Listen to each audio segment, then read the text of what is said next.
আল্লাহ পাক একটা আয়াতে বলেছেন, সূরা তাহরিম আয়াত নাম্বার 6, ইয়া আইয়ুহাল্লাযীনা আমানু, হে মুমিনগণ, কু আনফুসাকুম, নিজে জাহান্নামের আগুন থেকে বাঁচো, ওয়া আহলিকুম নারা, তোমার পরিবার বর্গকে বাঁচাও, আলাইহা মালাইকাতুন গিলাযুন শিদাদ, যেই জাহান্নামে কঠোর মনের ফেরেশতা আছেন, লা ইয়াসুনাল্লাহা মা আমারহুম ওয়া ইয়াফআলুনা মা ইউমারুন, আল্লাহ পাক তাদেরকে যে আদেশ করেন সে আদেশ পালনে তারা বিন্দু মাত্র ভ্রুক্ষেপ করে না, মানে বিন্দু মাত্র গাফিলতি করে না। আল্লাহ পাক ভয় দেখাচ্ছেন জাহান্নামে এমন ফেরেশতা আছেন, আল্লাহ যা আদেশ করবেন তাই করবে। এই জাহান্নাম থেকে নিজে বাঁচো, পরিবার বর্গকে বাঁচাও। নিজে বাঁচবো কিভাবে আমি বলে দিয়েছি কিভাবে। আপনি জ্ঞান অর্জন করবেন, আমল করবেন, হালাল খাবেন, তাওহীদে থাকবেন, সুন্নতে থাকবেন, ইনশাআল্লাহ বেঁচে যাবেন। পরিবার বর্গকে বাঁচাবেন কিভাবে? আসেন শুরু করি, শুরু থেকে। শুরুটা হবে আপনার বিয়ে দিয়ে। এত এক্সাইটেড হওয়ার কিছু নাই, কারণ এটা এমন একটা বিষয় যেটা করেন নাই বলে এক্সাইটমেন্ট বাড়ছে, করার পরে পস্তাতেও পারেন। এটা এমনই দিল্লি কা লাড্ডু, যে খাবে সেও পস্তাবে, যে খাবে না সে বেচারাও পস্তাবে। তবে আপনারা খেয়ে পস্তান আলহামদুলিল্লাহ। এমন ভাবে শুরু করেন না পরিবারটা যে আপনি একজন তরুণী, আপনি একজন তরুণ, বিয়ে করছেন, বিয়ের সময় দিনদারিতা বাদ দিয়ে অন্য কিছু দেখতে যায় না। যদিও বা অর্থ সম্পদ, বংশমর্যাদা, সৌন্দর্যের কথা হাদিসে এসেছে, হাদিসটা এমন নয় যে তোমরা 4টা গুণ দেখেই বিয়ে করো, এমন নয়।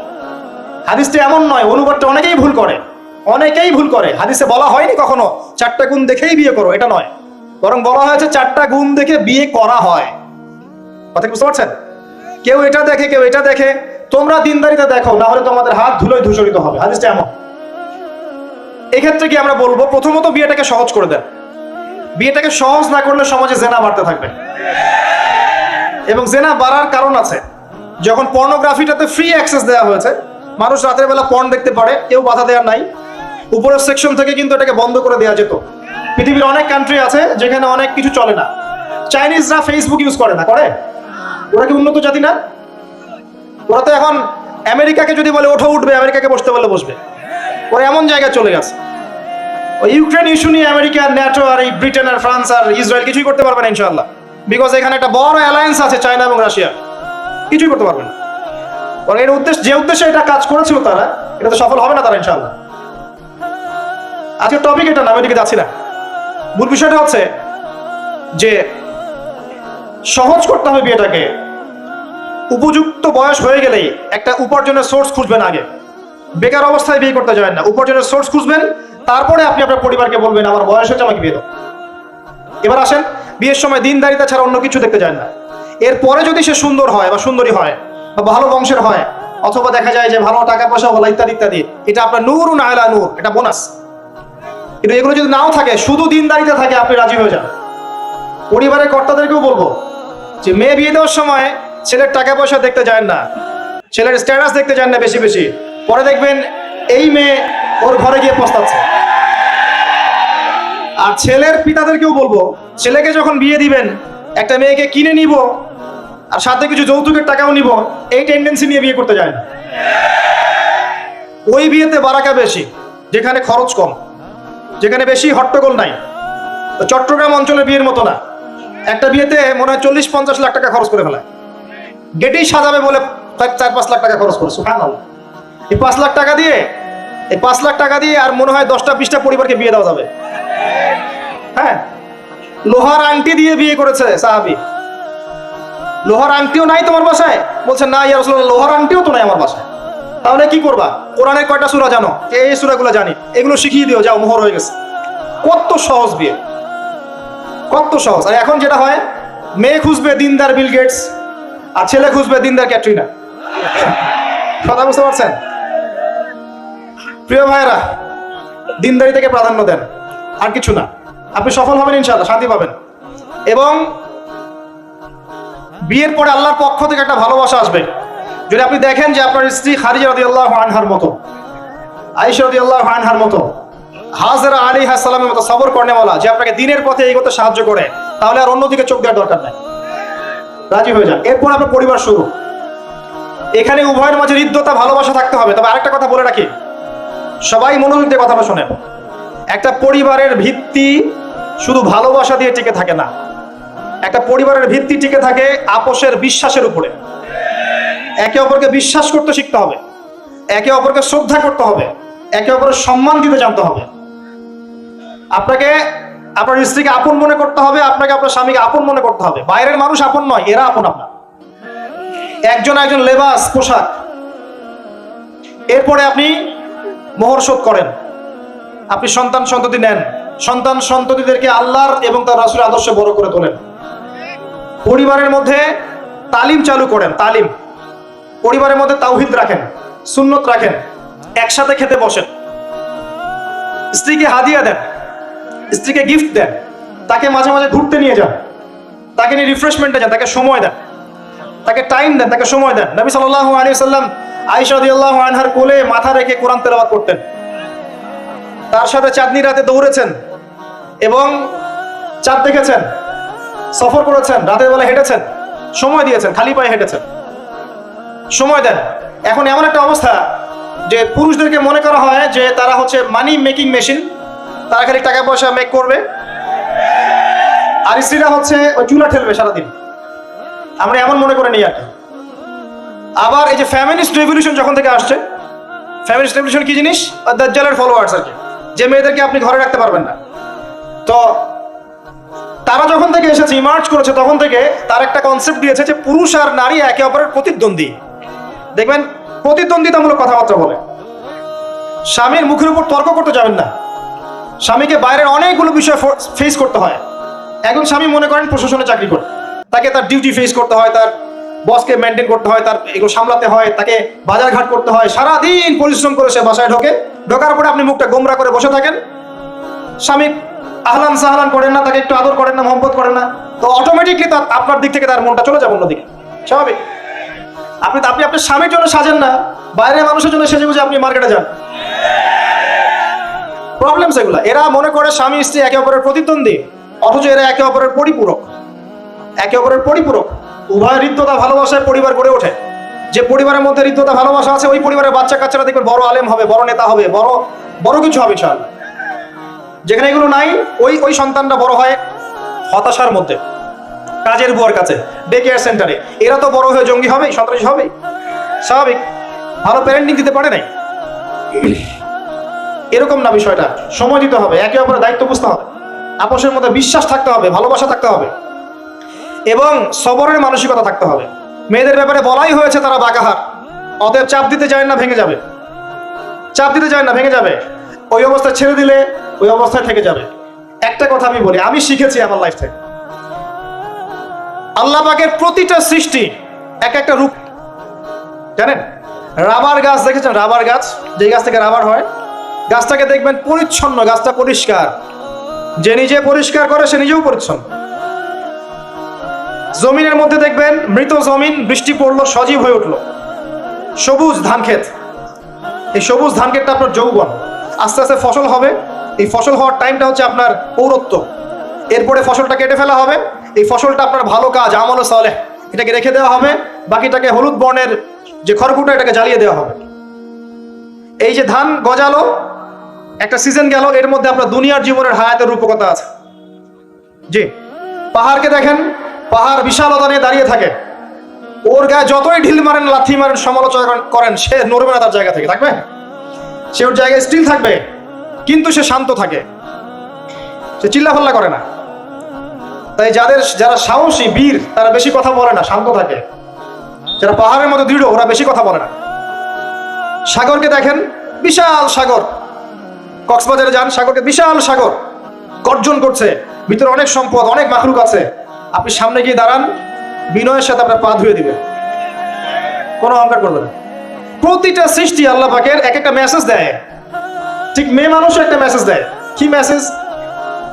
আল্লাহ পাক মানুষকে সবচেয়ে সুন্দর করে সৃষ্টি করেছেন, আর মানুষের মধ্যে মেয়েদেরকে সবচেয়ে বেশি সুন্দর করে সৃষ্টি করেছেন। আল্লাহ পাকের সবচেয়ে সুন্দর সৃষ্টি হচ্ছে মেয়েরা, এবং তারা খুব নরম হয়, নরম, প্রজাপতি ধরার মতো। প্রজাপতিকে ধাপ করে ধরতে পারবেন না আপনি, শক্ত করে ধরতে গেলে প্রজাপতি নষ্ট হয়ে যাবে, মরে যাবে। প্রজাপতিকে কোমল ভাবে ধরতে হবে। ঠিক মেয়েদের সামনেও আপনার কোমল থাকতে হবে, বেশি হার্ড হতে যাবেন, শেষ। আমি আপনার গার্লফ্রেন্ডের সামনে কোমল হতে বলি নাই, আপনার ওয়াইফের সামনে হতে বলেছি। কোমল থাকলে আপনি জিতে যাবেন। দেখবেন দুনিয়া চিল্লা ফাল্লা করছে আপনার বাসায়, আপনি চুপচাপ আছেন পাহাড়ের মতো, কোমল আছেন। 5 মিনিট পর দেখবেন নিজেই ঠান্ডা হয়ে এসে বলছে আচ্ছা সরি, ভুল হয়ে গেছে। আর যদি আপনি চিল্লা ফাল্লার কাউন্টার দিতে যান, তাহলে দেখবেন সুটকেস গোছানো শেষ, বাবার বাড়ি চলে গেছে। ডিল করা খুব ডিফিকাল্ট। এখানে আপনাকে খুবই সবরের পরিচয় দিতে হবে। আল্লাহ পাক বোঝার তৌফিক দান করুন।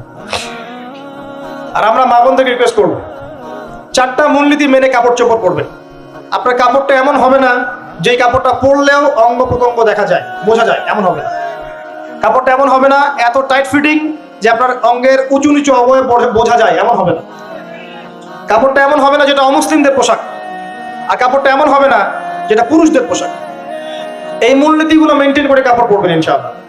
এছাড়াও মেয়েদের কথায় পর্দা আছে, চলনে পর্দা আছে, ওঠা বসায় পর্দা আছে। নামাজ পড়ার সময় তাদেরকে কিছুটা শালীনভাবে নামাজ পড়তে হয়, তাদের চোখের দৃষ্টির মধ্যে পর্দা আছে। এগুলো কে শিখাবে এখনকার মেয়েদেরকে? সবসময় বিজি দেখবেন নতুন কোন সিরিয়াল আসছে, নতুন কোন ফ্যাশন আসছে, নতুন কোন পার্লারে কি আসছে, কোন কাটিং আসছে, কোন নায়িকা আসলো। ওই যে বাংলাদেশে কোন এক নায়িকা আসছে, তাই নিয়ে মিডিয়াতে এমন তোলপাড়, মানে কি নাকি একটা অবস্থা। আল্লাহর কাছে তোমার কি মূল্য আছে হে? আল্লাহর কাছে তোমাদের কি মূল্য আছে? তোমরা কি 5 ওয়াক্ত নামাজ পড়ো? তোমরা কি পর্দা করো? তোমাদের মধ্যে হায়াবোধ কিছু আছে? তোমরা মানুষকে ভালো কিছু শেখাও, সমাজকে ভালো কিছু দাও, শালীন কিছু দাও। আল্লাহর কাছে তোমাদের কি মূল্য আছে? নবী সাল্লাল্লাহু আলাইহি ওয়াসাল্লাম তো জাহান্নাম দেখে সেই কথাটাই বলেছেন, আমি জাহান্নাম দেখে আসলাম, সেখানে বেশিরভাগ অধিবাসী হচ্ছে মেয়ে, নারী। কি কারণ? তারা এমন কাপড় চোপড় পরে বাইরে ঘুরতো যেই কাপড় পরেও তারা নগ্ন থাকতো। আমি কি ব্যাখ্যা করতে হবে? আপনি দেখতে পারেন না? এবং তারা স্বামীর সাথে কুফরি করতো। সারা জীবন স্বামী যদি তাদের ভরণ পোষণ দেয়, ভালোবাসে, মহব্বত করে, তাদের জন্য জীবনটা ক্ষয় করে ফেলে, এক পর্যায়ে গিয়ে বলবে সারাটা জীবন তোমার কাছে কিছুই পাইলাম না। বাস্তব। এগুলোর কারণে মেয়েরা বেশি বেশি জাহান্নামে যাবে। এবং তারা মানুষ মারা গেলে মাতম করে, বুক পিট চাপড়ায়, এই কারণে যাবে। এবং তর্ক লাগলে অভিশাপ দেয় বেশি, এই কারণে যাবে। আল্লাহ পাক আমাদের মা বোনদেরকে হেফাজত করুন। তবে একটা হাদিস আছে সুসংবাদের। নবী সাল্লাল্লাহু আলাইহি ওয়াসাল্লাম বলেছেন, একজন নারী যদি 4টা কাজ করতে পারেন, জান্নাতের যে কোনো দরজা দিয়ে ইচ্ছা প্রবেশ করতে পারবেন। 1 নাম্বার 5 ওয়াক্ত নামাজ, 2 নাম্বার রমজান মাসে সওম, 3 নাম্বার আপনার লজ্জাস্থানের হেফাজত অর্থাৎ খাস পর্দা, এবং 4 নাম্বার আপনার স্বামীর আনুগত্য। ফ্যামিনিস্ট আকীদার মেয়ে হলে আনুগত্যকে দাসত্ব মনে করে, স্বামীর আনুগত্যকে তার দাসত্ব মনে করে। স্বামী কে? স্বামীর সম্মান বোঝেন আপনি? স্বামী কে? যার ব্যাপারে নবী সাল্লাল্লাহু আলাইহি ওয়াসাল্লাম বলেছেন, আমি যদি আল্লাহ ছাড়া অন্য কাউকে সেজদা করতে বলতাম, তাহলে মেয়েদেরকে বলতাম তারা যেন স্বামীদেরকে সেজদা করে। আপনাকে আমি কিভাবে বুঝাবো স্বামী কে, স্বামীর মর্যাদা কোথায়? এগুলো কি ইসলাম মেয়েদেরকে ডমিনেট করছে এগুলো দিয়ে? কেন? এই স্বামী আপনার জন্য সারাটা জীবন ক্ষয় করে ফেলে। একটা চোর পর্যন্ত, একটা চোর, একটা করাপ্টেড মানুষ, দুর্নীতিগ্রস্ত মানুষ, সে চুরি করে, দুর্নীতি করে এনে বাচ্চাকে খাওয়ায়। একটা ধর্ষক পর্যন্ত ওর মেয়েকে আদর করে। পুরুষ মানুষ কি জিনিস কেমন করে বুঝবেন? সারাটা জীবন ক্ষয় করে ফেলায়। যদি আপনি তার আনুগত্য করেন, তার সামনে সুন্দর মতো থাকেন, তার কথার সাথে তর্ক না করেন, ভালোবাসা দিয়ে থাকেন, আপনার জন্য সে জীবন দিতে প্রস্তুত থাকবে। এরকম পুরুষ মানুষ। আপনাদেরকে কেউ চোখ তুলে তাকালে চোখ তুলে ফেলাবে, এরকম পুরুষ মানুষ। আর এখন তো পরিস্থিতি ডিফারেন্ট। বাসায় পুরুষ বাইরের ছেলের সাথে ফোনে প্রেম হয়ে গেছে, পালায় চলে গেছে, বিয়ে করে ফেলছে। দেখবেন বাসায় স্ত্রী আছে, বাইরের মেয়ের সাথে প্রেম করে বিয়ে করা শেষ। বিয়ে কোনো সমস্যা নাই, ব্যভিচার করে ফেলছে। বিয়ে সে করতেই পারে, সে যদি সমতা রক্ষা করতে পারে, সেটা তার ডিফারেন্ট ইস্যু, এটা অন্য ইস্যু। তো স্বামীর আনুগত্য আপনাকে কিভাবে বুঝাবো? এটা দাসত্ব নয়। নবী সাল্লাল্লাহু আলাইহি ওয়াসাল্লাম বলেছেন, কোনো স্বামী যদি কোনো স্ত্রীকে চায়, তার প্রয়োজনের জন্য চায়, মহব্বতের জন্য, স্ত্রী যদি চুলায় রান্না করতে থাকে, ওই রান্না ফেলে দিয়ে তাকে আসতে হবে। হাদিস। রাতের বেলা স্বামী স্ত্রী শুয়েছে, স্বামীর চাহিদা আছে, স্ত্রীর কোনো সমস্যা নাই, স্ত্রী ফিট, ইচ্ছা করে অহেতুক স্বামীকে বললো আমি রাজি না, উল্টা পাশে মুখ করে ঘুমিয়ে গেল। আল্লাহ নবী বলছেন, সারা রাত আল্লাহর পক্ষ থেকে একজন ফেরেশতা আসবে, এসে এই নারীকে অভিশাপ দিতে থাকবে। এখন এগুলো হাদিস শুনলে বলবে যে ইসলাম তো মেয়েদেরকে ছোট করছে। একজন মেয়ে তার একজন স্বামীর কথা বলছে, স্বামী, তার মেয়ে, তার স্ত্রী, তার মা, তার বোন, সবাইকে তার মিরাসের হক দিতে হয়। একজন মেয়ে তার বাবার সম্পত্তি পায়, কোনো কোনো ক্ষেত্রে তার ভাইয়ের সম্পত্তি পায়, তার স্বামীটা তো পাই, তার ছেলেরটাও। নারী হলেও সম্পত্তির হক আছে। একটা মেয়েকে চতুর্দিক থেকে সিকিউর করা হয়েছে ইসলামে। তারপরেও কিছু ফ্যামিলিস্টের কারণে এরা বলবে যে মেয়েদেরকে ইসলাম ছোট করছে। হ্যাঁ, মেয়েদেরকে ইসলাম কেন ছোট করছে? কারণ পর্দা করে যে বাইরে বেরোতে বলেছে, ঢ্যাং ঢ্যাং করে নগ্ন হয়ে বেরোতে নিষেধ করছে, এই কারণে। যদি বলে যে হ্যাঁ ইসলাম আপনাদেরকে ফ্রি মিক্সিং এর স্বাধীনতা দিচ্ছে, আপনারা সবাই ফ্রি মিক্সিং করেন, গেঞ্জি পরেন, টি শার্ট পরেন, স্যান্ডো গেঞ্জি পরে বাইরে ঘুরে বেড়ান, টাইট ফিটিং প্যান্ট পরে বাইরে ঘুরে বেড়ান, সব জায়গায় আপনারা ফ্রি মিক্সিং করেন, পর্ন দেখেন, জেনা করেন, মদ খান, ইসলাম খুব ভালো। তখন তোমাদের জন্য তো ইসলাম নয়, তোমরা জাহান্নামে যাও, আল্লাহর কি আসে যায়? ইসলাম তোমাদের জন্য নয়, তোমরা জাহান্নামে গিয়ে মরো, ইসলামের কিছু যায় আসে না। আল্লাহর ওয়াস্তে পারিবারিক আদর্শের দিকে ফোকাস করেন প্রিয় ভাই। নিজে জাহান্নামের আগুন থেকে বাঁচান, পরিবার বর্গকে বাঁচান, পরিবার বর্গকে বাঁচান। পরিবার একটা পার্ট হচ্ছে আপনার পিতামাতা। পিতামাতার সাথে খারাপ আচরণ করতে যায় না আল্লাহর ওয়াস্তে। সেই ব্যক্তির জন্য ধ্বংস যার পিতামাতা বেঁচে আছে, তাদের হক আদায় করে সে জান্নাতে যেতে পারবো না, তার জন্য ধ্বংস। আরেকটা অংশ আছে আপনার সন্তান সন্ততি।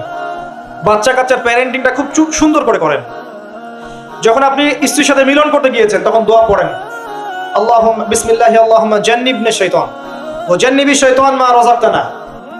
আমার মনে হয় এখনকার জেনারেশন যেগুলো আছে ফাসেক, মাদক সেবন করে, পর্নোগ্রাফিতে আসক্ত, ইয়াবাখোর, স্মাগলিং করছে, চুরি করছে, হাবিজাবি, ধর্ষণ করছে, আমার মনে হয় না তাদের পিতামাতা তাদেরকে জন্ম দেওয়ার সময় এই দোয়াগুলো পড়েছিল। কারণ পিতামাতা এই দোয়া পড়লে ওই সন্তানকে শয়তান স্পর্শ করতে পারে না।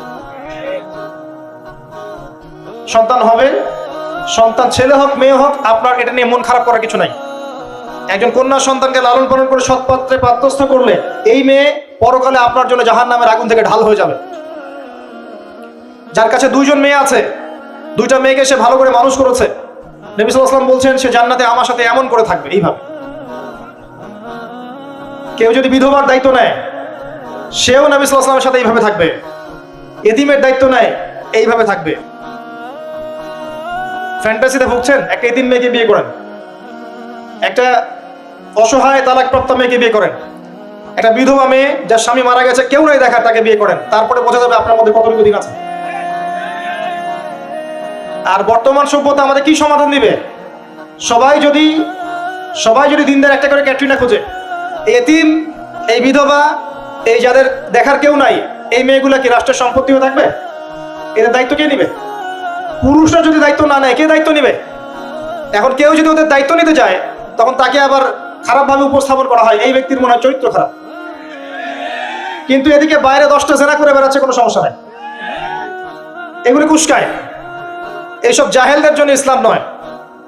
ইসলামের প্রতিটা বেসিক ফান্ডামেন্টাল মানবতার কল্যাণের জন্যই এগুলোকে ফরজ করা হয়নি। আপনি নফল, আপনার সামর্থ্য থাকলে আপনি করতে পারেন, না করলে কোনো সমস্যা নাই।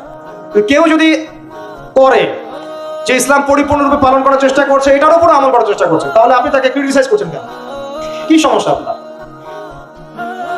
আরেকটা পার্ট হচ্ছে সন্তান সন্ততি। বাচ্চা কাচ্চাকে ছোটবেলা থেকেই মানুষ করতে হবে এমন ভাবে যাতে করে বড় হয়ে এরা এই উম্মার খালেদ এবং ওমর হতে পারে। বাচ্চা ছোট বাচ্চাকে আপনি ভালো খাবার দেন, মায়ের স্নেহ দেন, বাবা মার সাথে রাখেন, একটু গ্রাম্য পরিবেশে নিয়ে গিয়ে তাকে বড় করেন। কেন বলছে এই কথা? এখানে পরিবেশ সুন্দর থাকবে, সে দৌড়াবে, ধুলার মধ্যে, মাঠের মধ্যে খেলবে, সুন্দর ভাষা শিখবে। এরপরে তাকে ভালো প্রতিষ্ঠানে পড়ান। প্রতিষ্ঠানটা এমন হবে যে প্রতিষ্ঠানে জেনারেল শিক্ষা, ইসলামিক শিক্ষা একসাথে দেওয়া হচ্ছে, সে সব শিখবে। আমার ছেলে কোরআনে হাফেজও হবে, আমার ছেলে ডক্টরও হবে ইনশাআল্লাহ। এভাবে করে তুলুন। আধুনিক হন, মাথাটা খাটান, ব্যাকডেটেড মানসিকতা বাদ দেন। বিশ্বটা এগিয়ে গেছে, আমাদেরকে এগিয়ে যেতে হবে। একমুখী জ্ঞান দিয়ে আপনি কিচ্ছু করতে পারবেন না এই যুগে। দ্বিমুখী শিক্ষার একটা হারমোনিয়াস কম্বিনেশন দরকার। আমাকে কোরআন জানতে হবে, সায়েন্সও জানতে হবে, নাহলে আমি সায়েন্স দিয়ে কোরআনকে ব্যাখ্যা করতে পারবো না, কোরআন দিয়েও সায়েন্সকে ব্যাখ্যা করতে পারবো না। জানতে হবে, আমাদেরকে শিখতে হবে, পড়তে হবে, প্রচুর পড়তে হবে। বাচ্চাদেরকে ছোট থেকে বড় করেন এভাবে। আস্তে আস্তে গিয়ে দেখবেন তারা যখন কিশোর, তাদের বন্ধু বান্ধবের সার্কেলের দিকে খেয়াল রাখেন। আপনি বাবা হিসেবে তার বন্ধুর মতো আচরণ করেন, মা হিসেবে তার সাথে বান্ধবীর মতো আচরণ করেন, তার সাথে ক্লোজ হন, তার সমস্যাগুলো জানার চেষ্টা করেন। তাকে ফ্রি মিক্সিং এর মধ্যে পড়াশোনা করতে দিবেন না, না হলে স্কুল লাইফে সতীত্ব হারিয়ে ফেলবে। অনেক সময় অনেক মেয়ে আছে স্কুল লাইফে সতীত্ব হারিয়ে ফেলেছে, কলেজ লাইফে যেতে যেতে প্রস্টিটিউশনে চলে গেছে। অনেক মেয়ে আছে, এগুলো টপ সিক্রেট না, এগুলো সব ওপেন সিক্রেট। এখন ঘরে ঘরেই সমস্যা, মানুষ লজ্জায় বলতে পারে না। যে কটা মিডিয়া আসে এগুলো তো আমরা জানি, ঘরে ঘরেই সমস্যা ঢুকে গেছে, মানুষ লজ্জায় বলতে পারে না। ছোট ছোট বাচ্চা মেয়েদেরকে পর্যন্ত রেপ করা হচ্ছে এখন। এটা সেই ফ্যামিলিস্ট রেভলিউশনের কারণেই হচ্ছে। যত বেশি জেনাকে উস্কে দেওয়া হবে তত বেশি ধর্ষণ বাড়বে। ধর্ষণ বাড়তে বাড়তে এক পর্যায়ে বাচ্চা থেকে ধর্ষণ করা বাড়বে। এরপরে কি হবে জানেন? এরপরে মানুষ সমকামী হবে বেশি বেশি, ছেলে ছেলের সাথে, নাউজুবিল্লাহ। তারপরেও কি হবে বলে যাচ্ছি, এরপরে আরো একটা ধাপ আসবে, যখন মানুষ গবাদি পশুর সাথে জেনা করবে। দেখে নিয়েন, এগুলো হাদিসে এসেছে, এমনি এমনি বলছি না, মানুষ এগুলো করবে। বাচ্চা কাচ্চাকে বড় করেন, ভালো খাবার দেন, ওকে খেলাধুলা করতে দেন। ও যত বেশি খেলাধুলা করবে ও শরীরটা ক্লান্ত হবে, তখন খাবে ভালো, বেশি খাবে, ব্রেন শার্প হবে। ওকে ওর নেতৃত্ব দেওয়ার যোগ্যতা অর্জন হবে। ওকে খেলাধুলা করতে দেন, ওকে ব্যায়াম করতে বলেন, ওকে সাঁতার শেখান, ওকে তাইকুন্ডু শেখান, ওকে ফিজিক্যাল এক্সারসাইজ শেখান। ওই ডিভাইসে অ্যাডিক্টেড করবেন না, উল্টাপাল্টা কার্টুন দেখান না, উল্টাপাল্টা অ্যানিমেশন দেখান না, এমন গেমসের মধ্যে আসক্ত করে দিয়েন না, বাসা ডিভাইস দিয়ে দিয়েন না, সারাদিন এগুলো খেলছে, এগুলো দিন না। ওকে কায়িক পরিশ্রম করান, একটু বড় হয়ে গেলে বাজারে পাঠান, বাস্তবতা শিখুক, সংসার করতে শিখুক, ডিল করতে শিখুক, সামাজিক হতে শিখুক। ওকে সামাজিক বানান, গাছ লাগানোর কাজে ওকে ইনভলভ করে দেন, রক্তদান কর্মসূচিতে ওকে ইনভলভ করে দেন, ওকে সমাজ কল্যাণমূলক কাজ করতে শুরু করে দেন। দেখবেন ও সামাজিক হবে ইনশাআল্লাহ। কম্বল বিতরণ করতে বলেন, ত্রাণ দিতে বলেন, ওকে ওকে উৎসাহ দেন, নামাজে উৎসাহ দেন, রোজা রাখতে বলেন। মেয়ে ছোট থেকে মেয়েকে পর্দা করতে বলেন, বলে ও দেখবে যে আমার মা যখন বাইরে যায় তখন এই পোশাকে বাইরে যায়। আলহামদুলিল্লাহ, আমি দোয়া করি আল্লাহ পাক আমার মেয়েকে যেন খাদিজা রাদিয়াল্লাহু আনহার মতো কবুল করে। আমাকে বলেছে যে বাবা আমি 5টা বোরখা নিব। ওর বয়স 3 বছর। ওকে ওর মা বলেছে যে বাইরে যেতে হবে, বাবার সাথে একটা প্রোগ্রামে। বলছে আমি বোরখা পরবো, না হলে যাবো না। আমি অবাক হয়ে গেলাম যে আমি কিন্তু ওকে বলিনি বোরখা পরো। মানে আপনাকে পরিবেশ বলে দিবে, একটা পরিবেশ, একটা সুস্থ পরিবেশে আপনি যদি আপনার বাচ্চাকে বড় করেন, আপনার বাচ্চা দেখবেন সুস্থ হয়ে বিকশিত হবে ইনশাআল্লাহ। একটা অসুস্থ পরিবেশ দেন যেখানে ঝগড়াঝাটি, মারামারি, রাহাজানি, কাটাকাটি, সুদ, দুষ, জেনা, ব্যভিচার আছে, এই যে আপনার অপসংস্কৃতি আছে, আপনার বাচ্চারা আস্তে আস্তে নষ্ট হয়ে বেরোন। পরিবেশ দিতে হবে। অসুস্থ পরিবেশের মানুষ কখনো সুস্থ জাতি উপহার দিতে পারবে না। তো এই বিষয়গুলো দিকে খেয়াল রাখেন, মেয়ের পোশাকে খেয়াল রাখেন। তবে মেয়েকে কার কোলে তুলে দিচ্ছেন এটা খেয়াল রাখেন। এই যুগটা খুব কঠিন যুগ, কাছের মানুষদেরকে দ্বারা মেয়েরা ধর্ষিত হচ্ছে, খুব খেয়াল রাখেন। বাসায় কাজিনের এত থ্রু অ্যালাউ করেন না, কাজিন সম্পর্ক থ্রু করেন না, অ্যালাউ করেন না। আপনার মেয়েকে মেয়েদের ব্যাচ একটা পুরুষ টিচার পড়াচ্ছে, ওই ব্যাচে আপনি মেয়েকে পড়তে দিয়েন না। একটা কোচিং এর ভাইয়া বাসায় এসে আপনার মেয়েকে প্রাইভেট পড়াবে গোপন কক্ষে, এগুলো করতে দিয়েন না। পরে আপনার মেয়ের ইজ্জত চলে গেলে আপনি হামাও করবেন, তখন আপনি অ্যাক্সেস করে দিচ্ছেন, জেনার সুযোগ দিচ্ছেন। শয়তান উস্কে দিবে, শয়তান তো চাচ্ছেই জেনা করাতে। মেয়েদেরকে মেয়েদের পরিবেশে পড়ান, ছেলেদেরকে ছেলেদের পরিবেশে পড়ান। ওরা বড় হোক, ম্যাচিউরড হোক, যখনই বিয়ের বয়স হয়ে যাবে দ্রুত বিয়ে দিয়ে দেন। বিয়ের পরে না পড়াশোনা করুক। বিয়ের পর পড়াশোনা করে অনেকে বড় আলেম হয়েছে, অনেকে বড় জাতির নেতাও হয়েছে। আমাদের জাতির পিতার ইতিহাস দেখেন, কত বছর বয়সে তিনি বিয়ে করেছিলেন, ইতিহাস দেখেন। একজন প্রেমময়ী নারী যদি পাশে থাকে, একজন ব্যক্তি বিশ্ব জয় করতে পারে। এই যে প্রমাণ দেখিয়ে দিয়েছে, করেন নাই? এরকম আগেকার মানুষদেরকে দেখবেন, ম্যাচিউরড হয়ে গিয়েছেন, বিয়ে করেছেন, এরপরে স্ত্রী পাশে ছিল, বিশ্বকে ডিল করেছে, নেতৃত্ব দিয়েছে। এই বিষয়গুলোতে খেয়াল রাখেন। পরিবারে হারাম ঢুকতে দিয়েন না, পরিবারটাকে ইসলামিক মূল্যবোধে গড়ে তোলেন।